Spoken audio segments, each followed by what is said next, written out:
Europe is building a tunnel under the Baltic Sea. But this tunnel is not being drilled through the earth in one continuous line.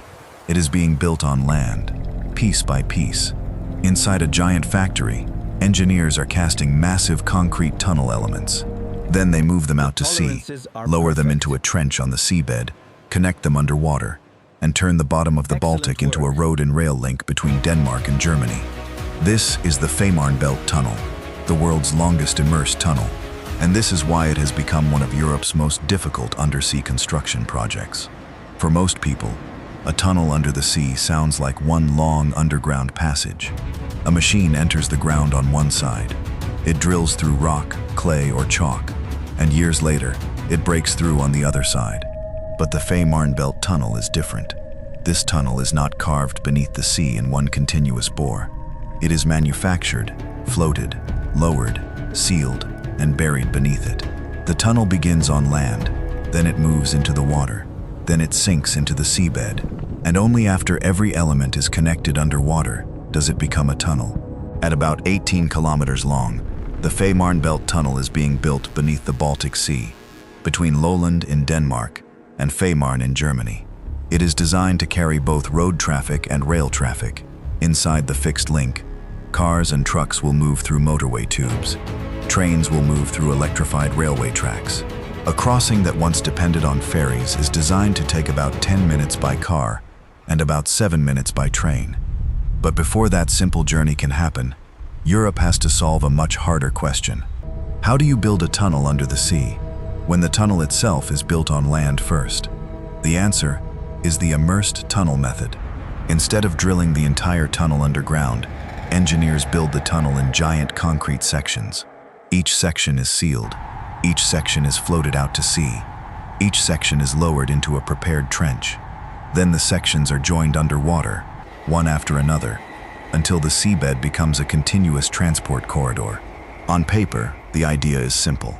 In reality, every step is unforgiving. A tunnel element is not a small piece of concrete. It is a massive structure, large enough to contain roads, railway space, emergency systems, ventilation, cables, drainage, monitoring equipment, and the structural strength needed to survive beneath the Baltic Sea. It has to float when engineers need it to float.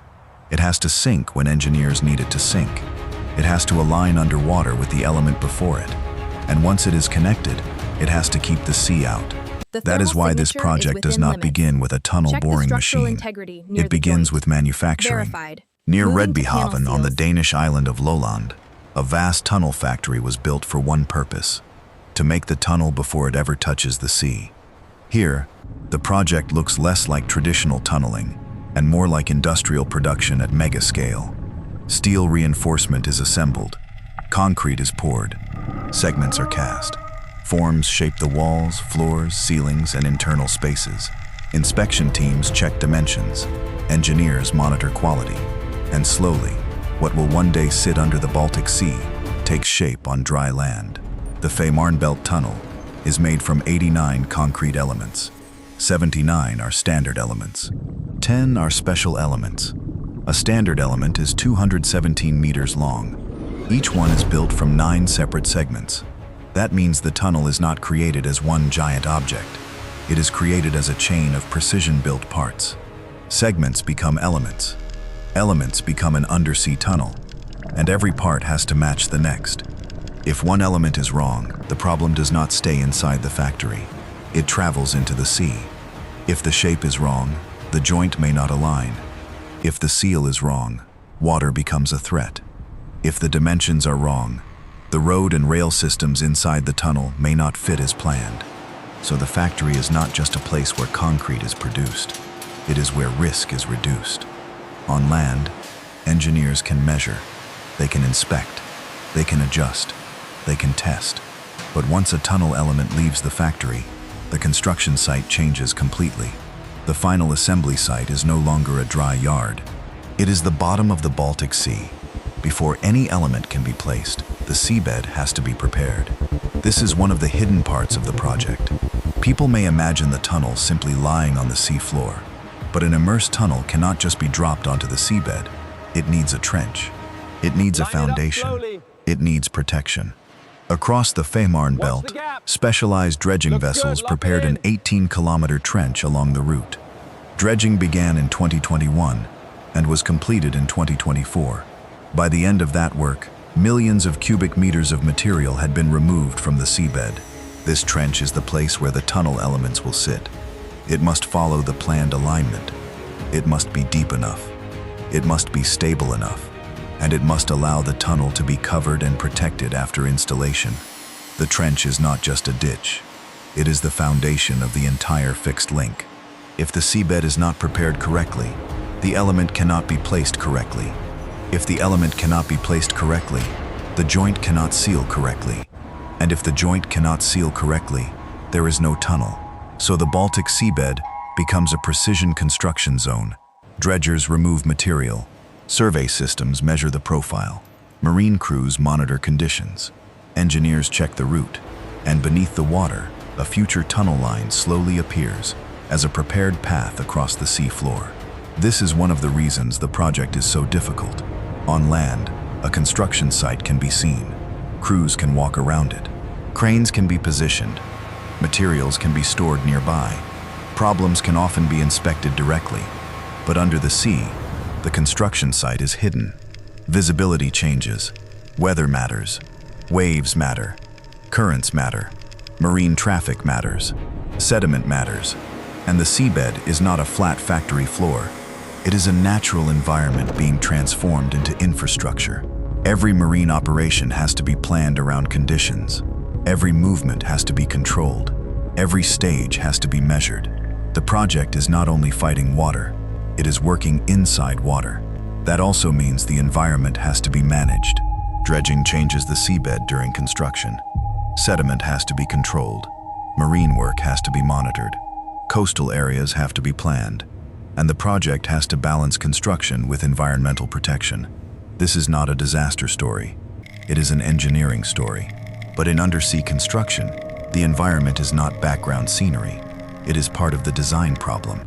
Once the trench is ready, the most dramatic phase begins. The tunnel element has to leave the factory, enter the water, and travel to its final position. For a structure this large, transport is not simple movement. It is an operation. The element has to be sealed so water cannot enter. It has to float with control. It has to be guided by vessels. It has to be positioned above the trench. And then it has to be lowered, not dropped, not pushed, not forced. Lowered, carefully, gradually, with control. In May 2026, the first tunnel element was successfully immersed off the Danish coast. That moment changed the project.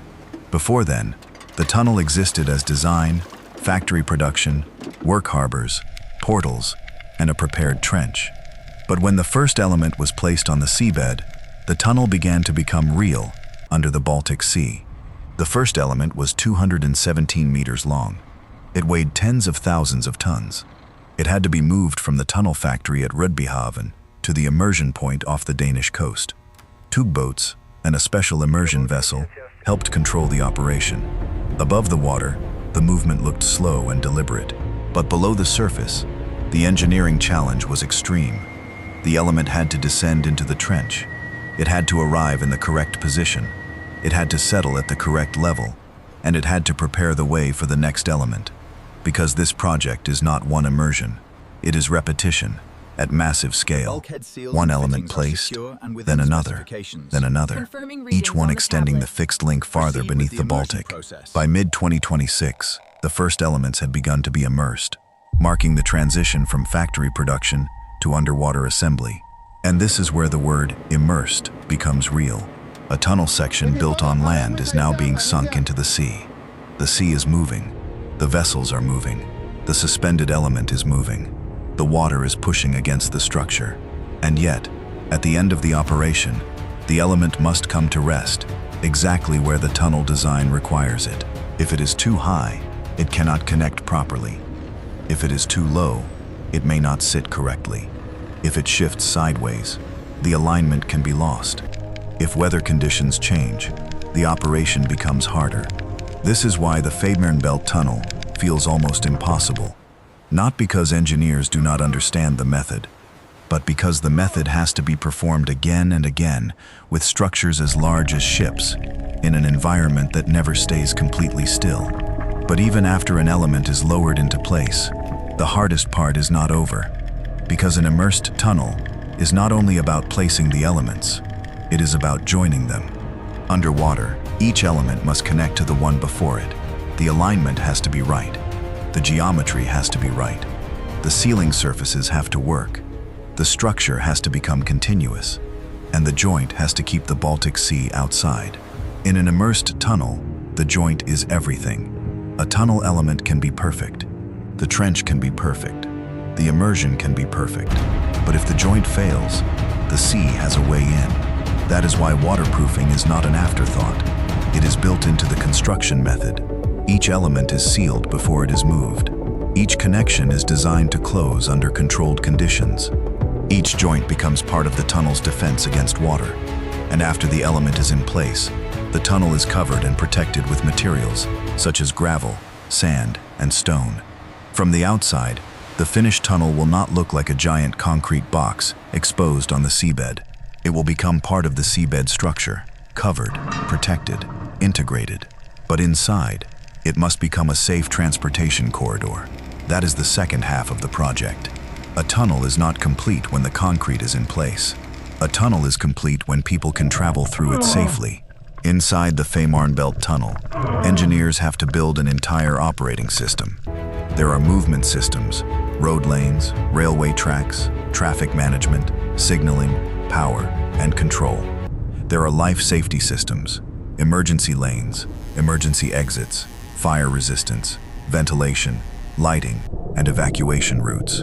And there are monitoring systems, sensors, communication networks, control rooms, and equipment that watches the tunnel day and night. For a driver, the experience should feel simple. Enter the tunnel on one side, drive beneath the Baltic, exit on the other. For a train passenger, the crossing should feel even simpler. A few minutes underground, then daylight again. But behind that simple experience is a hidden machine. Concrete creates the body. Road and rail systems create the function. Safety systems create the trust. Monitoring systems create the control. And all of it has to work beneath the sea. This is why the Fehmarn Belt Tunnel is not just a construction project. It is a systems project. It is not enough to build the tunnel shell. Engineers also have to make it operate. They have to make it safe. They have to make it maintainable. They have to make it ready for traffic. And they have to connect it to road and rail networks on both sides. That is where the challenge expands beyond the water. A fixed link between two countries is never only one structure. It is a corridor. It is a tunnel. It is a motorway. It is a railway. It is portals. It is land facilities. It is approvals. It is operations. It is cross-border coordination, and every part has to be ready before the project can deliver its full promise. That is why schedule pressure matters.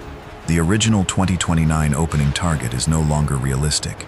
The project is now moving toward a two-stage opening, with road traffic planned first and railway service later.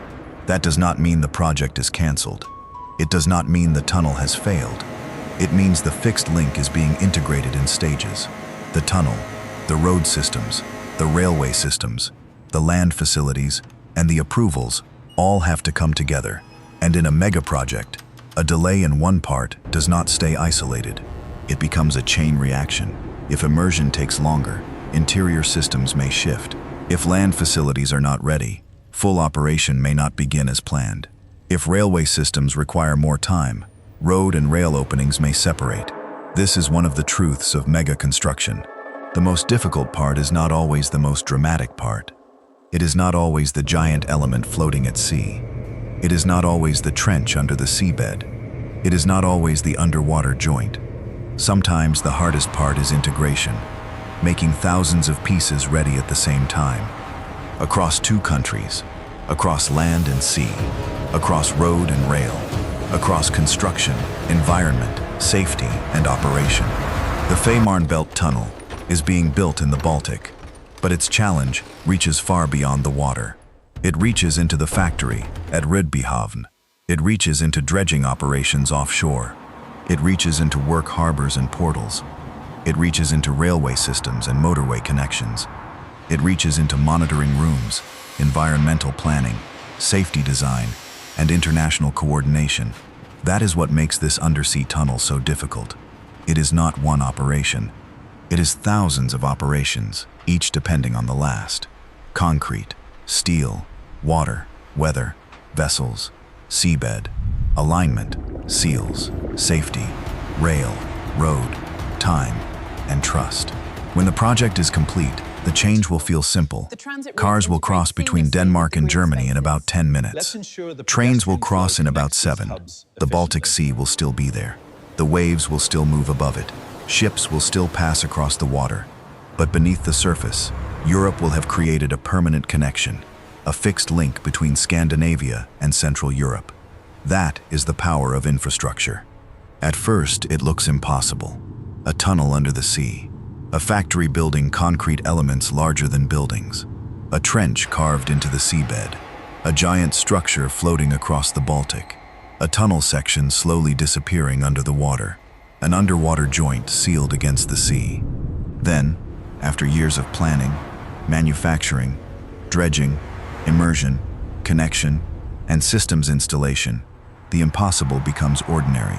A driver enters the tunnel. A train passes beneath the water. A journey that once depended on a ferry becomes a direct crossing.